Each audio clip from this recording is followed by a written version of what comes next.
Good morning, everybody. It's the 29th of June, 2015. The dog is in the kennel. It's kind of wet this morning. Hey, when's the rain going to stop? I think it's going to stop soon. We might get some sun the next few days, and boy, we sure need it to dry up the golf course and a lot of other areas that people trying to put graduation parties on, etc. Stu Peenstra is my good friend. The chief of police of the town of Seneca Falls is my special guest this morning, talking about his office and his department and a whole lot more. So good morning, everybody. Hope you had a good weekend. I know it's been a sloshy one starting on Saturday, and I was telling Stu before I went on the air, the weather forecasters always pick on about being inaccurate. I take it all back. They said about 10:30, 11 o'clock on Saturday the rain would begin, and guess what? They were right. And they also said it wasn't going to stop. They were also right about that. So, hey, it's a sloshy, miserable Monday if you're a golfer like myself who attempts to play the game. And but hey, we can't control the weather, so suck it up. We hope to get some sun out and have some good times and let the good times roll. Stu Peenstra, my special guest this morning. Stu, thanks again for coming back and joining us. Thank you. Good morning, everyone. Good morning. And Stu, let's talk a little bit about, you just mentioned, I mentioned some time ago, you were talking about I believe it's called something tied in with the school district, a resource officer to go up to the school and check all that. I think that was approved, right, as far as one of your members working with the school district? That's right. It was approved, and we have chose the officer that's going to be in charge of that. It's going to be Chris Denny. Okay. He's been an officer with us for quite some time, graduate of Minders, has a 4-year degree, and he's going to do a great job. I'm very excited about that. It's been one of my goals since taking over as chief, is wanting to get a police officer up at the school, connecting the police department with the community and its members, and I'm very excited about it. It's going to be a big help for all. And certainly, so the role of that officer during the day would be just to connect and make sure that that everyone feels sort of safe, and any issues that come aboard from the students could be brought up to the officer? Yeah, it's safety, obviously. Okay. It's intervention, prevention. Sure. For the kids, have the kids somebody that they can go and talk to. The officer is going to guide the kids in hopefully making better decisions, correct decisions, keeping them out of trouble, and really just getting a personal connection with that officer beyond the uniform that I like to see. I like for the community to get to know our officers, mm-hmm. and get to know them other than just a police officer as a person, and this is really going to connect our department with the community. And Chris is going to be a vital asset to make that happen. Stu Peenstra is my special guest this morning, and of course the big topic in regards to law enforcement, unless you just got back from Ukraine or Moscow, you may have not heard. 2 convicted murderers were on the run out of the Clinton Correctional Facility. Stu, you told me you were familiar with that area. I think the resources the governor put together with all the agencies, and, going through those forests, and you saw 1,000, 1,200, 800 different officers from different walks of life in different agencies, I sat there and thought, wow, they're ever going to catch these dudes? And we can finally say that they did catch them. One was killed I guess he approached the Canadian border near Malone, and then the second one, Sweat, got shot trying to run away from an officer a day or so ago. Amazing to me, anyways, the outpouring of resources, because I think Governor Cuomo made it a number one priority to get them, one way or another, get them. You have to. Yep. I mean, these are 2 very bad guys, mm-hmm. and they should not be in our community. And I can't imagine trying to organize all those different entities coming together.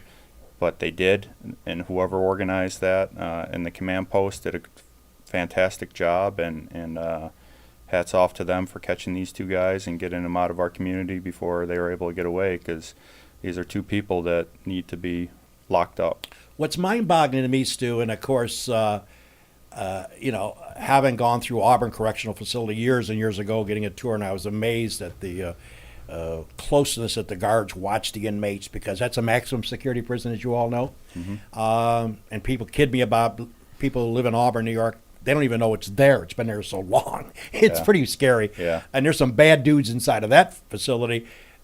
It's mind-boggling to me, a couple of issues that just drove my mentality crazy. First off, I believe that Sweat and Matt were in a honor block, and that was for being good prisoners and they were able to be in this special unit. And also, I understand they were allowed to wear civilian clothes, which I understand the policy has been changed effective immediately. That kind of blows me away that A, you would be giving 2 convicted murderers honor code status for being good prisoners. That drives me nuts. And B, the fact that the prison authorities, the warden or whatever, would allow them to put on civilian clothes because, having never worn an orange jumpsuit or any other kind of prison suit, it would seem to me, Stu, to be common sense why you would do that in case of just what happened. And it just blows my mind. Yeah, I don't get that part either. I don't either. I understand I've been through Dannemora. I don't remember that portion of that. Yeah. I've been recently through Auburn. They have an honor system like that where they earn certain things, but they're all dressed the same over in Auburn. Yeah. And they have the ability to work in specific areas if they're good, depending on what they've done. Right. I don't think they classify everybody together there. So, I was shocked to hear that they were able to wear civilian clothes as well. But they do their thing there. I don't know. And I heard shortly thereafter that the next day the policy was being changed. Yeah, I would think so. What amazes me is that according to the reports out of CNN and everywhere else, that when this story broke, the 2 escaped through a manhole. And according to reports, a neighbor, they had run in the back of their yard, and the neighbor saw these 2 individuals at once, immediately after them getting through the manhole up. And Matt or Sweat said, "Oh, I'm sorry, we're in the wrong direction. Sorry." And they turned around and went the other way.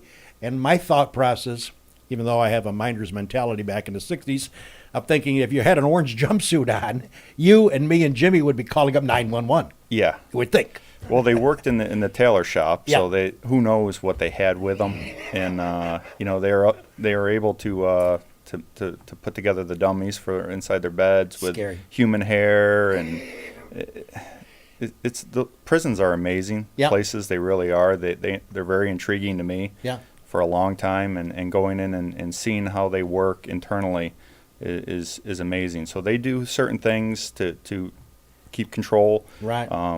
Obviously, that situation wasn't a problem until it became a problem, and now they change it. So. Well, I saw Cuomo yesterday in his conference that they're investigating the prison system at that particular prison, and I guess all of them in New York State, to make sure that things are maybe updated or changed.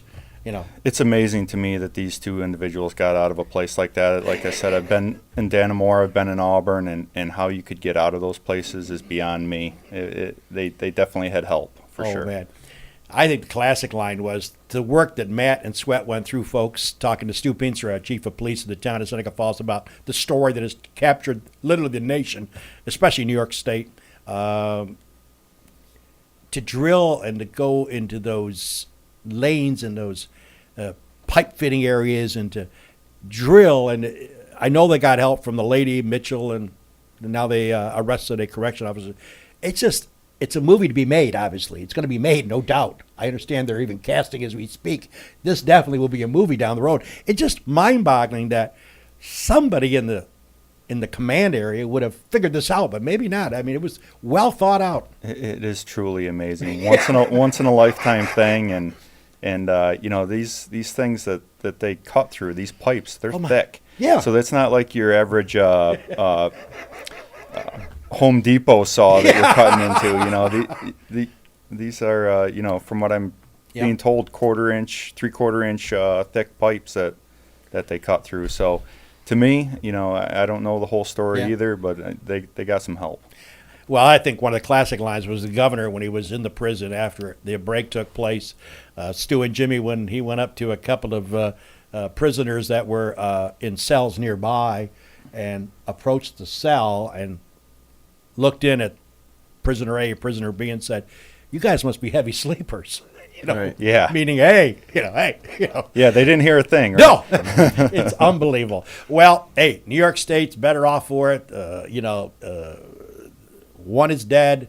One is in serious condition in the Albany, one of the Albany hospitals as we speak, and hopefully he'll recover. And hopefully, as Stu pointed out, and I'm hoping, and Jimmy, you do too, that he will speak a little bit about the incident, what happened. Maybe he won't say a word. He's going to be in prison the rest of his life till he dies. I guess the point is, if he does come out of this critical condition, maybe he'll share some information with the authorities. Maybe, yeah. Maybe. Yeah, I mean, that would be great if he did, because I think everybody would love to hear the whole story of how this played out.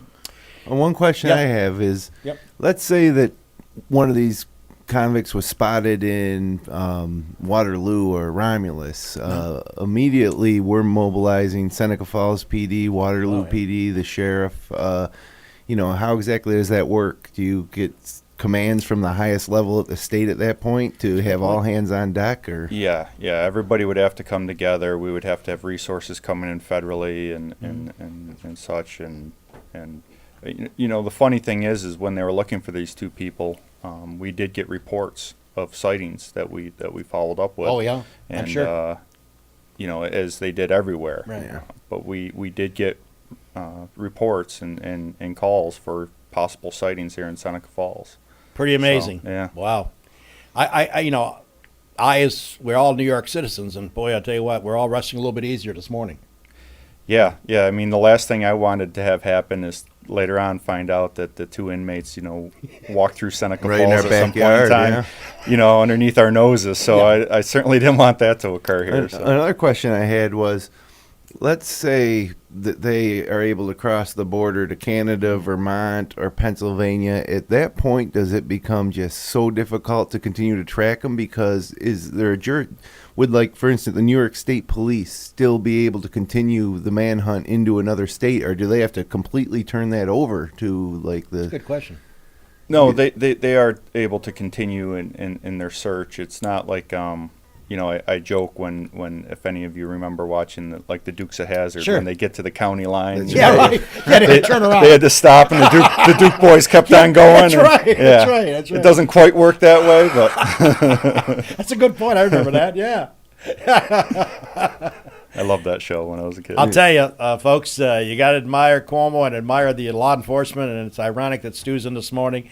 His colleagues and men and women in all walks of life and all the different agencies, Coast Guard, they had everybody involved in this. It was amazing.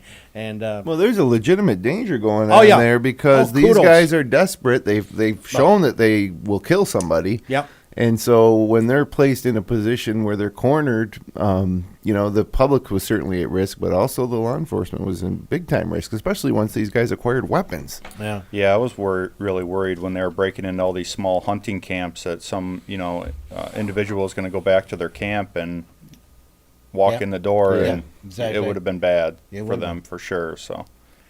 Well, Stu Peenstra is my guest this morning on the Weber Show. We hope that you're joining us on a little sloshy Monday morning. By the way, I brought the paper in because I put it aside when I knew you were coming in as a guest on today. You're proud to give out some life-saving awards to 4 of your individuals, and I want to speak on that behalf. They obviously deserve kudos from all of us. Yeah, they really do. I mean, we've had an amazing year this year with the AEDs that we now have in all of our patrol vehicles, plus the Narcan that we've used. We've had 6 life savings in this year alone, and it doesn't typically go that way. The AED is used when somebody's completely stopped breathing and their heart is stopped. So time is obviously very important. So if we can get there quickly, like we typically do, start CPR, get this AED hooked up, possibly deliver a shock and get that heart pumping again. It's just been amazing. I've been fortunate enough to be at the end where I've seen somebody that has been dead, and bringing them back alive is amazing. Narcan, we have a heroin issue just like everybody else does in the nation, and to see somebody that's dead administer this Narcan and have them pop up and start talking to you in a couple minutes, it's amazing. So I'm very proud of my whole department and very proud of these officers for what they've done.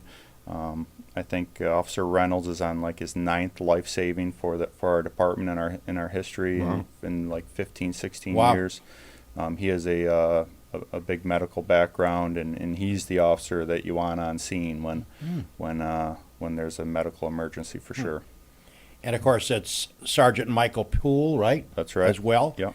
And officers, let's see, Sebastiano Gentile, Gentile. Yep. and Bradley Clouston. Yeah, that's right. Yep. Yep. Yep. So, kudos to them and for their life-saving effort. And yeah, it's amazing. It's we train in it a lot. We recertify within our department, and we make sure we're up on that. And the Seneca Meadows about a year and a half ago, they donated some of the AEDs to us, so then we could have them in every single patrol car, where we didn't before. And some of our other AEDs were starting to reach their life.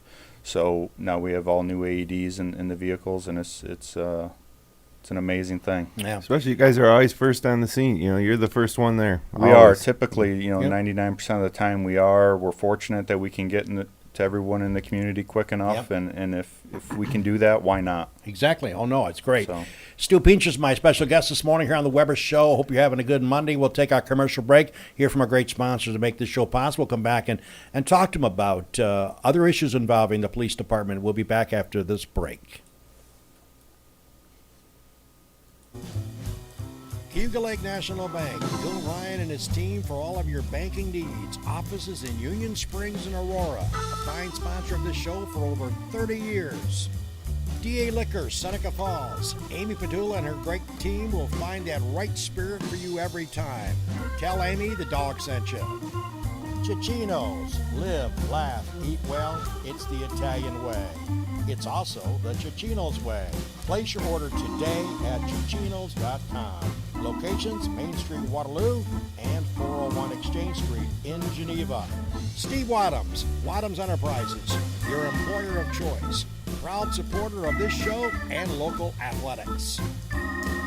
Bob and Leslie Oman, owners of the Oman Theater, in Lions as well as the Newark Pilots, a minor league baseball team with a major league ballpark. SenecaFallsCountryClub.com, awesome 18-hole layout, offering a 12-month payment plan. Home of the toughest par 4 in Central New York. Wilson Press, WPress.com, Seneca Falls. Rich Rickey, my good friend, and his team can handle all of your printing and mailing needs. Rich Rickey, Wilson Press, a fine sponsor of Weber This Week.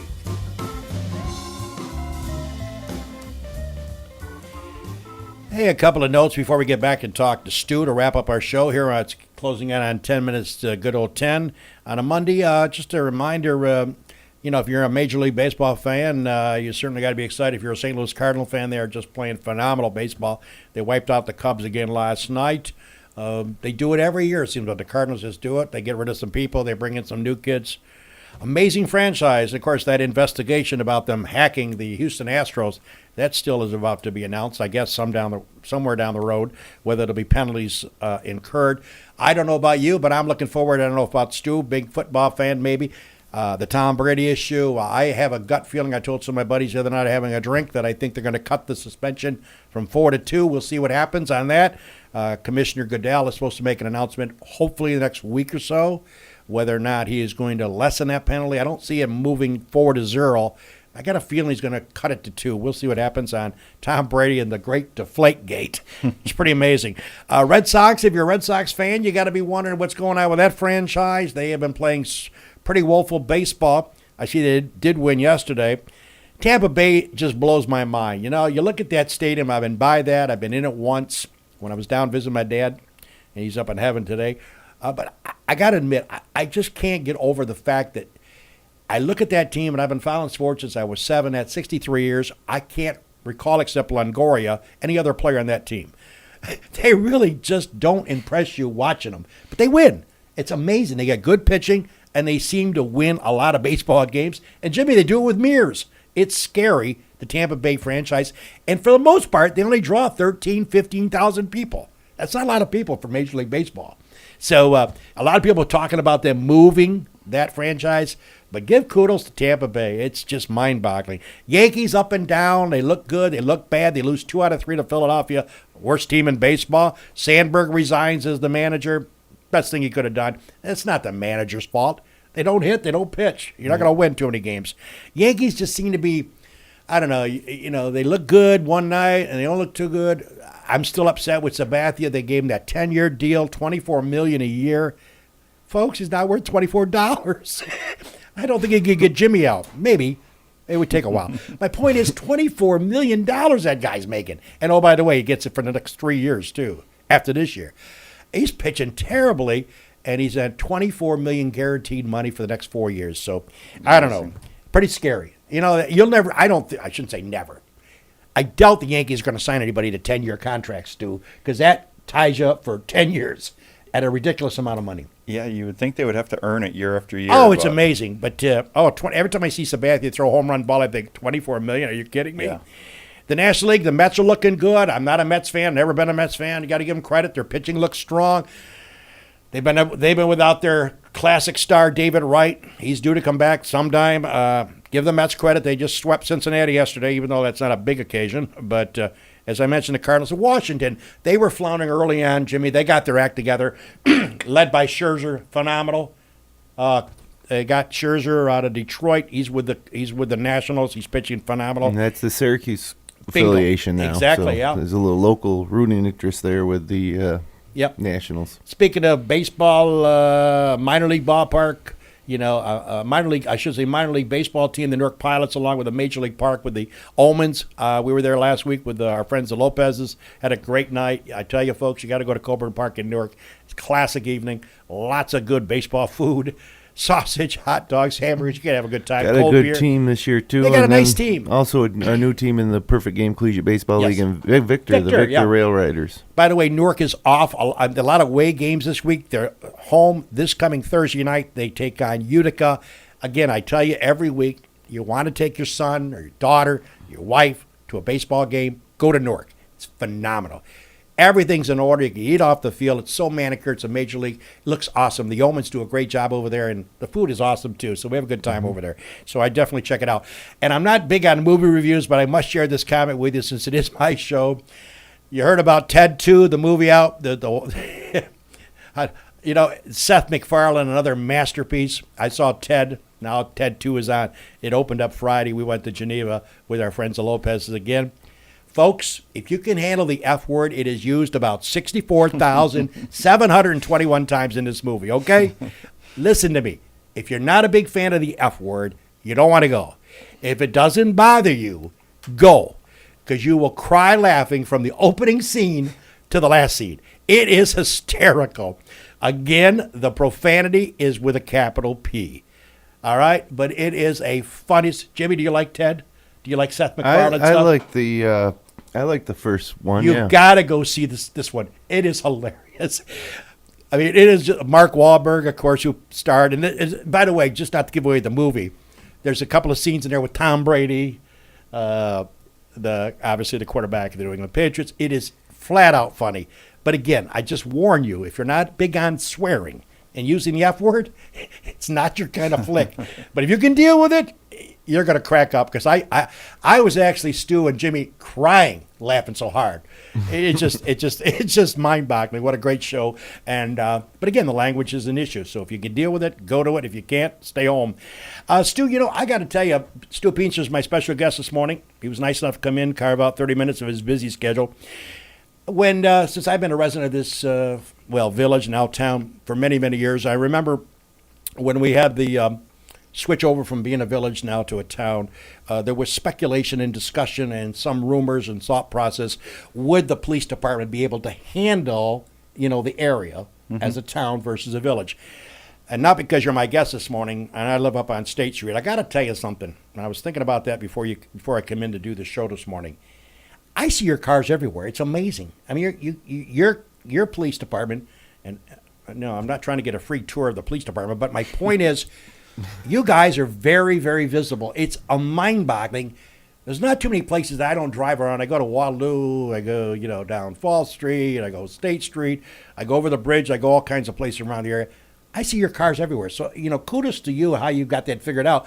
Because it seemed, they're there. I mean, it's just, so I don't know if that's a testimonial of how you set up the runs, but I see a lot of your cars, and it's never ending, which is good. Yeah, that's great. I mean, that's good to hear. It's amazing. Because that's what I wanted. I wanted everybody out there invisible. And it's scary amazing to me because Yeah. I see your cars all the time, and that's good.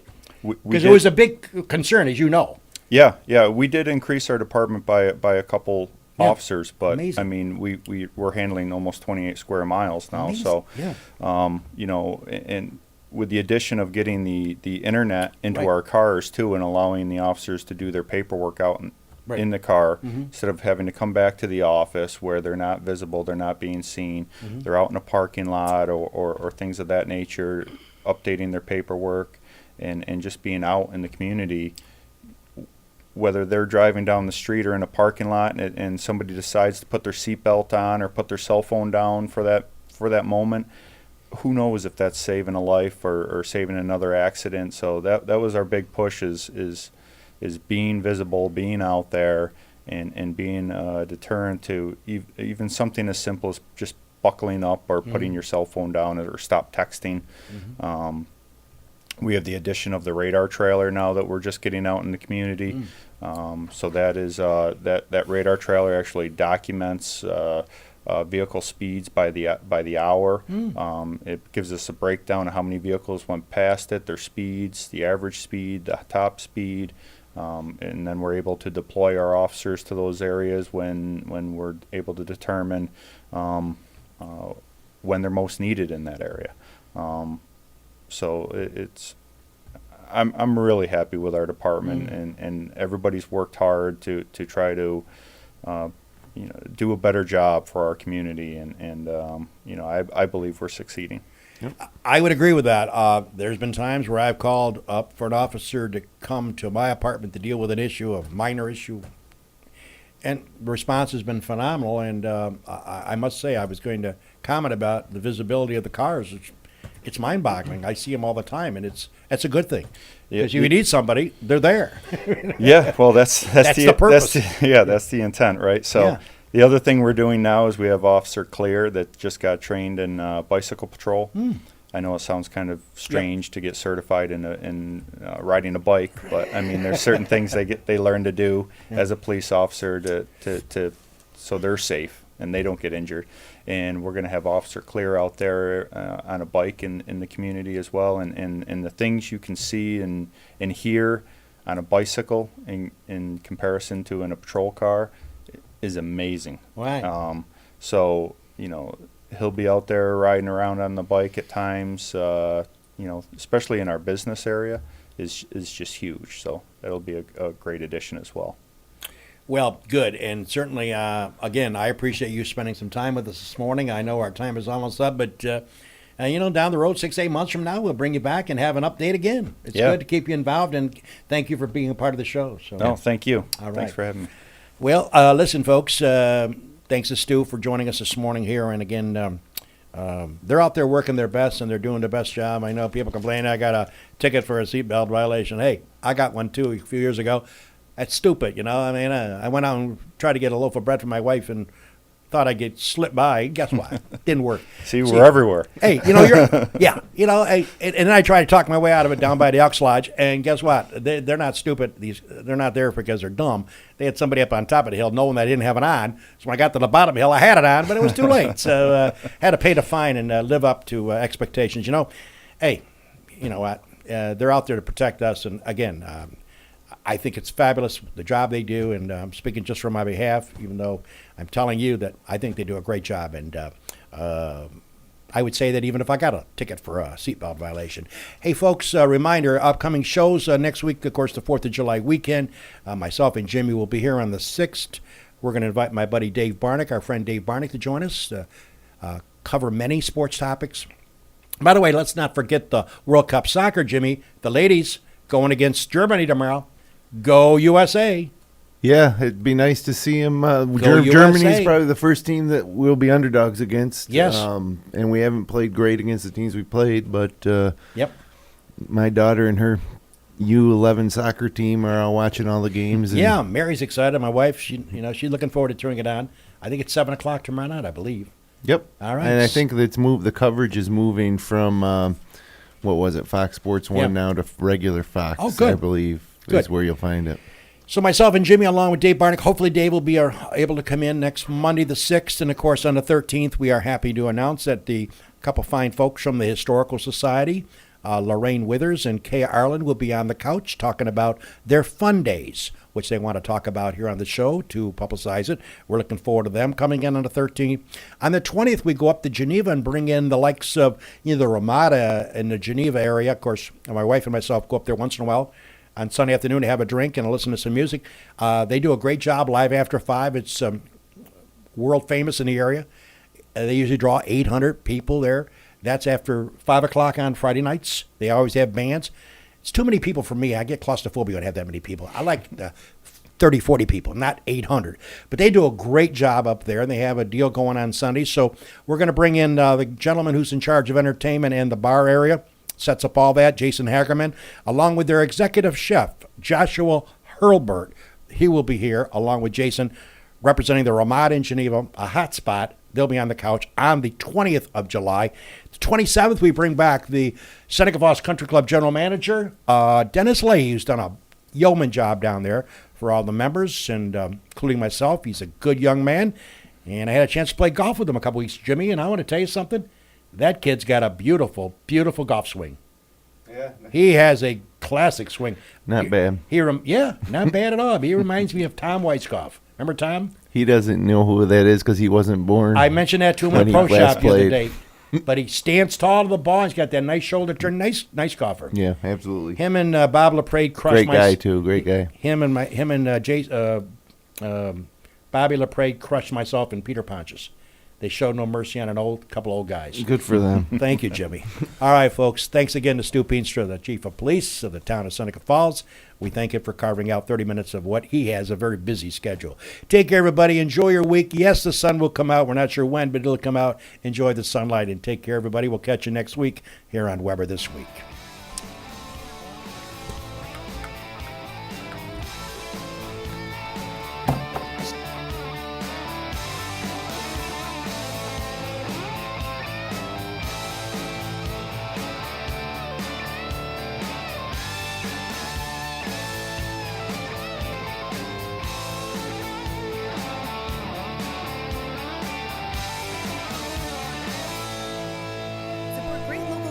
Like this by becoming a patron of FingerLakes1.com. Visit patreon.com/FL1. Finger Lakes One